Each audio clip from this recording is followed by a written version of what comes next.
You found it. Your home for the best content on your favorite team, the Fighting Tigers of LSU. Do us a favor, subscribe to the channel, leave your comments below, and be sure to smash that like button.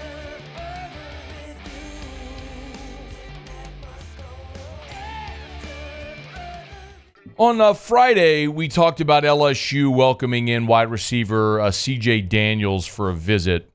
Daniels spent 4 years in college at Liberty, and after redshirting his first season, he has really been a standout. This past year, C.J. Daniels at Liberty had 55 receptions for 1,067 yards and 10 touchdowns. So you're talking about a 1,000-yard receiver there for the Flames this past season.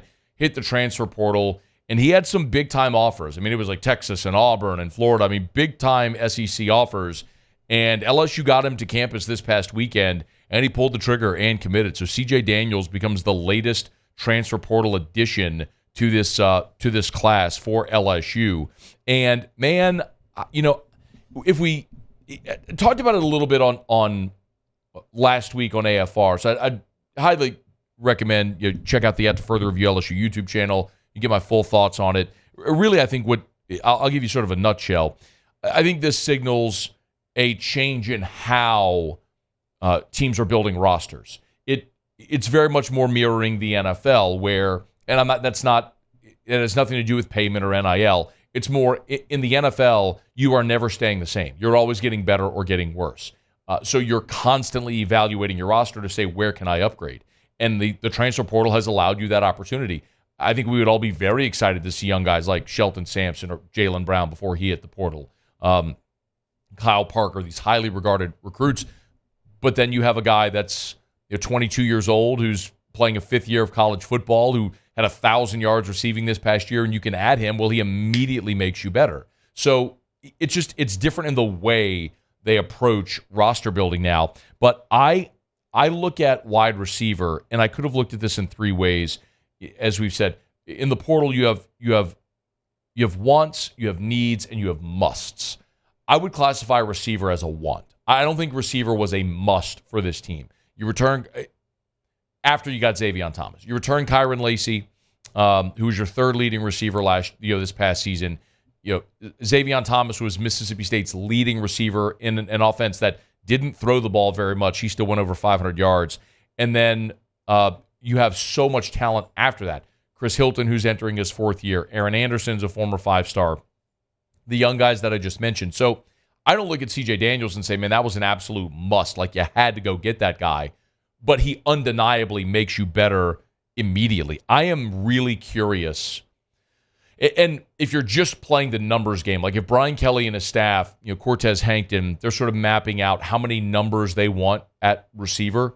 Well, if you lose Jaylen Brown to the portal, you need to add one to take that spot. So you add C.J. Daniels. You lose a freshman who's a really electric young player. We just didn't get to see play much because he was buried on the depth chart at a place where he had two All-America caliber receivers.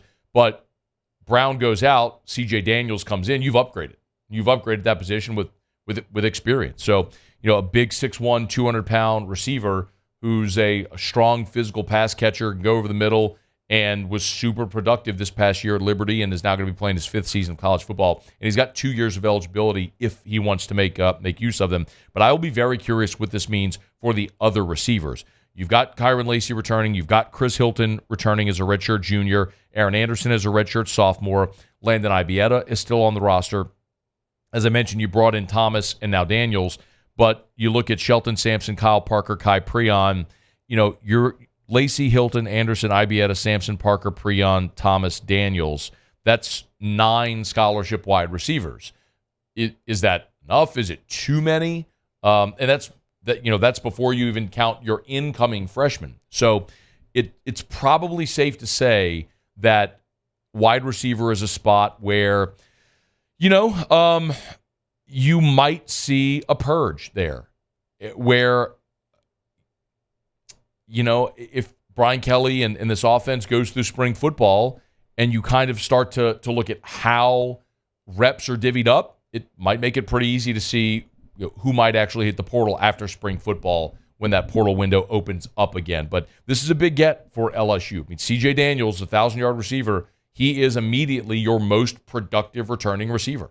I mean, you get Daniels and Xavier Thomas, two guys that led their teams this past year. So LSU replaces Neighbors and Thomas with two really productive receivers there. So LSU adds C.J. Ricks from the portal. And another player this weekend went into the portal that LSU has got to call if they haven't already. And that's former five-star cornerback Desmond Ricks. If you don't remember, just a very quick backstory, Desmond Ricks was at IMG Academy down in Florida. His final three were LSU, Georgia, were LSU, Florida, and Alabama. He picked Alabama. And then after just one season, Desmond Ricks announced over the weekend that he's entering the transfer portal. So immediately after Nick Saban announced his retirement, the portal window reopened for Alabama players for 30 days. And some high-profile players have jumped into the portal, notably Isaiah Bond, the receiver, is committed to Texas. And while Des Ricks redshirted this past year, played in just 2 games at Alabama, he's still a guy that number one, had you on his short list of finalists just 1 year ago when he signed with Alabama. So he knows your staff. He's familiar with it. Now, LSU will have a new defensive coordinator and new secondary coach as well. But this is the caliber of player that you're lacking right now. The physical caliber of player that you're lacking. And if we're looking at wants, needs, and musts in the transfer portal, if receiver was a want, and I'd put interior defensive line as a must, I'm putting cornerback as a need. Because while you got a lot of guys playing time this past year and some valuable experience, nobody is going to look at LSU's talent and the way that those guys played a year ago and think you're comfortable or confident with what you have. You went and added Jair Brown out of the portal. He's a starting caliber corner, adding Brown from Ohio State. But the other two guys, but literally everybody else has question marks. J.K. Johnson is coming off an injury that cost him his entire season. How good, how able-bodied is J.K. Johnson going to be? Zy Alexander tore his ACL in that Army game at the end of October. I have no idea how quickly Zy Alexander will get back to full strength or if he will get back to 100% full strength. So you have those questions. And yes, look, you played Sage Ryan at corner. You got to see young guys like Ashton Stamps and Jeremiah Hughes. But from what you saw from those guys, are you confident that you have starting caliber cornerbacks in the SEC? Because I'm not. And then you've got 2 incoming true freshmen.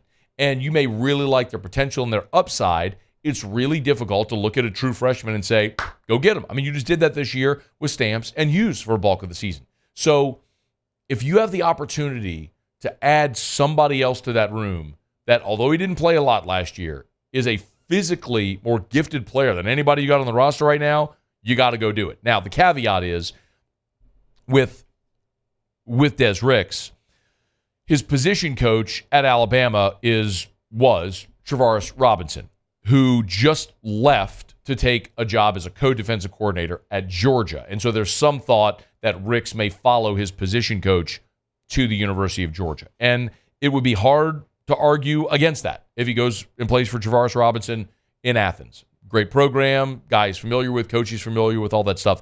But it's one that LSU has got to get their hat in the ring because cornerback at this point, finding a starting caliber cornerback to put into that room is certainly a need for LSU going into 2024. And it's just how you have to reevaluate looking at the roster with wants and needs and musts. And cornerback very much is a need for this team going into 2024.